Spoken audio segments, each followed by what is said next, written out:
মাসা ও বিয়ারের সারাদিনের গল্প। এক ছিল ছোট্ট মেয়ে, নাম তার মাসা।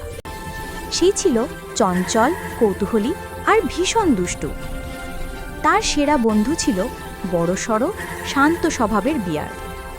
দুজন থাকত জঙ্গলের এক কোণে, ফুল আর পাখির শব্দে ঘেরা এক সুন্দর ঘরে। ভোরের আলো ফুটতেই মাসা দৌড়ে গেল বিয়ারের ঘরে। বিয়ার, ওঠো ওঠো, সূর্য উঠেছে, আজ আমাদের অনেক কাজ। বিয়ার তখনও আধো ঘুমে চোখ মেলছে। সে হাই তুলে বলল, মাসা, একটু দেরি করে খেলবো না, এখনো ঘুম পাচ্ছে। কিন্তু মাসা এক মুহূর্তও শান্ত নয়।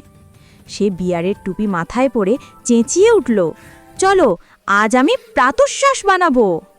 তারপর শুরু হলো বিশাল কাণ্ড।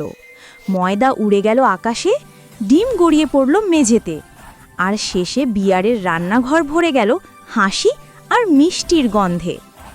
খাবার শেষে মাসা বলল, চলো, আজ পিকনিক করব। বিয়ার একটা বড় ঝুড়ি নিল। তাতে ছিল ফল, মধু আর রুটির টুকরো। দুজনে হাঁটতে হাঁটতে জঙ্গলের ভেতর চলে গেল। পথে মাসা প্রজাপতি তাড়া করল, গাছে উঠল, পাখির সঙ্গে গান গাইল।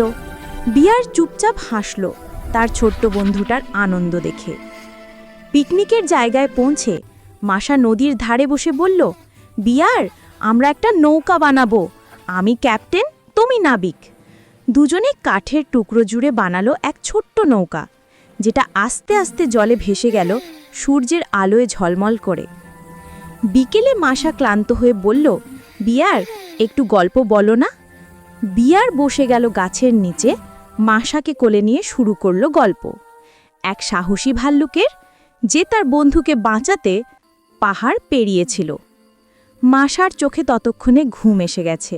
পাখিরা গাইছে, বাতাসে দুলছে গাছের ডাল, আর সূর্য ধীরে ধীরে নিচে নেমে যাচ্ছে। বিয়ার মাসাকে ঘরে নিয়ে এসে নরম কম্বলের ভেতর শুইয়ে দিল। মাসা আধো ঘুমে বলল, বিয়ার, আজকের দিনটা খুব সুন্দর ছিল।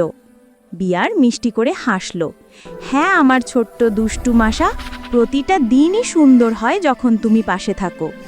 চাঁদের আলো জানালা দিয়ে ঘরে ঢুকল, আর মাসা মিষ্টি হাসি মুখে ঘুমিয়ে পড়ল, আগামী দিনের নতুন দুষ্টামির স্বপ্ন দেখে।